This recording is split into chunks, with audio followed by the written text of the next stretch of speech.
सरकार ने ही भले ही लॉकडाउन लागू कर रखा है, लेकिन मथुरा जनपद में लॉकडाउन के नियमों का कड़ाई से पालन नहीं हो पा रहा है। सोमवार को जिलाधिकारी नवनीत सिंह चहल ने कई क्षेत्रों में जाकर भ्रमण किया तो वहां लोगों की बेवजह आवाजाही और बाजारों में भीड़ भाड़ व हलचल देखी। इसे जिलाधिकारी ने गंभीरता से लिया और पुलिस प्रशासन के अधिकारियों के साथ बैठक कर स्वयं वायरलेस साइट के माध्यम से जनपद के सभी थानाध्यक्षों को अपने अपने क्षेत्र में बेवजह पैदल या वाहनों से घूमने वाले लोगों को रोककर पूछताछ करने और कड़ाई करने के स्पष्ट निर्देश दिए हैं। अब देखना ये है कि जिलाधिकारी के इन आदेशों का स्थानीय पुलिस कितनी ईमानदारी से पालन करती है।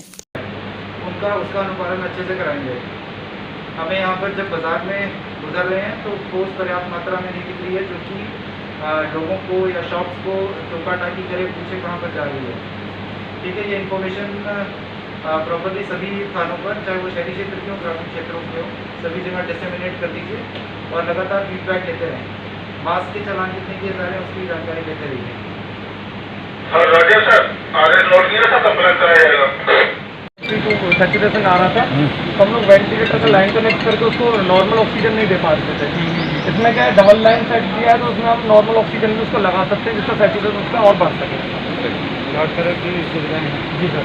रेट का आज से दूसरा में किसी को आवश्यकता हो तो उसके लिए बहुत अच्छा, वेरी गुड। बाकी थैंक यू सर। हाँ बाकी का अगर कुछ किस तरीके की एम्बुलेंस किस तरीके से क्या फैसिलिटी ये हेल्प इंडिया ट्रस्ट के द्वारा यहाँ पर मथुरा में एक नई और सभी सुविधाओं से युक्त एम्बुलेंस की सेवा शुरू की गई है।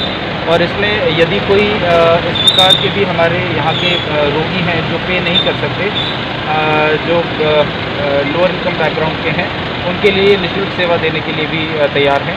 इस एम्बुलेंस में वेंटिलेटर युक्त सुविधा है और 36 घंटे तक ऑक्सीजन सप्लाई निर्बाध रूप से चल सकती है। इसके अंदर 4 बड़े डी टाइप सिलेंडर्स से ऑक्सीजन की आपूर्ति की जा सकती है और वेंटिलेटर और बाईपैप मोड में हाई फ्लो ऑक्सीजन भी पेशेंट को दिया जा सकता है। तो क्रिटिकल पेशेंट्स को अगर कहीं पर शिफ्ट कराने की आवश्यकता हो तो ये इस समय पर मथुरा में सबसे अच्छी एक एम्बुलेंस की सुविधा इन्होंने शुरू की है। और इसमें जैसे कि मैंने बताया, जो नीडी लोग हैं उनके लिए निःशुल्क भी ये व्यवस्था या ये सुविधा उपलब्ध कराएंगे। चार्ज क्या रहेगा सर? जो एम्बुलेंसेस के चार्जेस हैं वो कल ही जैसा डिस्ट्रिक्ट एडमिनिस्ट्रेशन की तरफ से एक आदेश हुआ है, उन्हीं चार्जेस के अनुरूप ही एम्बुलेंसेस का संचालन होगा। पर जो ट्रस्ट के द्वारा ये भी कहा गया है कि जो निःशुल्क व्यवस्था उन लोगों के लिए जो गरीब लोग हैं, जो अफोर्ड नहीं कर पाते हैं और उनके पेशेंट्स क्रिटिकल हैं, उन्हें इस प्रकार की आवश्यकता है तो उनके लिए निःशुल्क दी जाएगी। सेटअप कर दिया गया है, बड़ी ही तेज़ी के साथ इसको सेटअप किया गया। और यहाँ पर जो हमारे मरीज़ के जो भी तीमारदार हैं, जो भी उनके अटेंडेंट्स हैं, वो भी आएंगे। यहाँ पर बाहर उनके भी बैठने की अच्छी व्यवस्था रहेगी, खाने पीने की व्यवस्था मरीज़ों की भी सुव्यवस्थित तरीके से कर ली गई है। हमारे जो HR हैं, जो स्टाफ है, वो भी हमारा UCL के डॉक्टर्स और ज़िला प्रशासन के या स्वास्थ्य विभाग के जो डॉक्टर्स हैं, वो संयुक्त रूप से मिलकर इस हॉस्पिटल को चलाएंगे। निःशुल्क यहाँ पर सभी जो हमारे पेशेंट्स हैं इनका इलाज कराया जाएगा। और मथुरा में ये 104 बेड का हॉस्पिटल हमारा ये प्रयास रहेगा कि एक अच्छी व्यवस्था का एक एग्जाम्पल मथुरा में बनकर उभरे और कोविड के संबंध के जो भी पेशेंट्स यहाँ पर आते हैं सभी यहाँ से ठीक होकर स्वस्थ होकर जाएं। किसकी पहल पर तैयार हुआ, किसके पहल हुआ?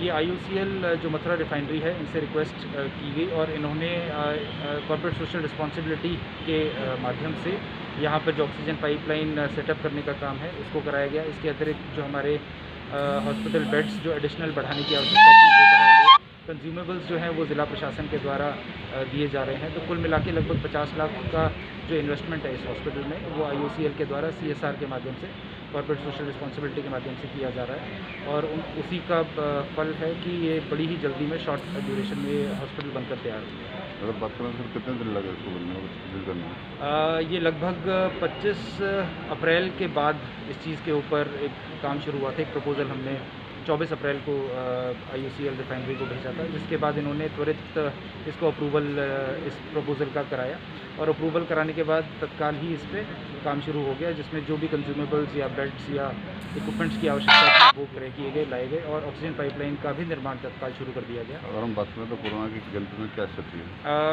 अभी इस समय पर पिछले कुछ दिनों से लगातार जो कोरोना के केसेस है उसमें गिरावट भी आ रही है, सुधार आ रहा है और हमारे पास जनपद में जो ऑक्सीजन बेड्स की अवेलेबिलिटी है वो काफ़ी कंफर्टेबल है। इस समय पर हमारे पास आईसीयू बेड्स भी अवेलेबल हैं, ऑक्सीजन बेड्स भी अवेलेबल हैं, तो हमारे किसी भी पेशेंट को कहीं पर भी आवश्यकता है एडमिट होने की, वो आवश्यकता हम पूरी कर पा रहे हैं।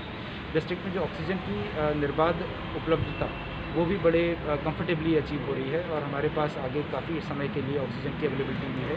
तो जो रिक्वायरमेंट्स जनपद में किसी चीज़ की रहती हैं कोविड को लेके, वो सारी रिक्वायरमेंट्स यहाँ पर पूरी हैं। हमारे यहाँ पर इस समय पर कुल 8 ऐसे हॉस्पिटल्स हैं जो कि कोविड संपूर्ण रूप से कोविड के हॉस्पिटल्स के रूप में काम कर रहे हैं और ये नवा हॉस्पिटल 104 बेड का स्वर्ण जयंती हॉस्पिटल IUCL के CSR से जो शुरुआत किया जा रहा है, इसकी शुरुआत भी आज से हो जा रही है। तो 9 हॉस्पिटल्स पूर्ण रूप से हमारे कोविड के लिए, हमारे मथुरा जनपद वासियों के लिए कार्य करने के लिए लगातार अच्छा कार्य कर रहे हैं।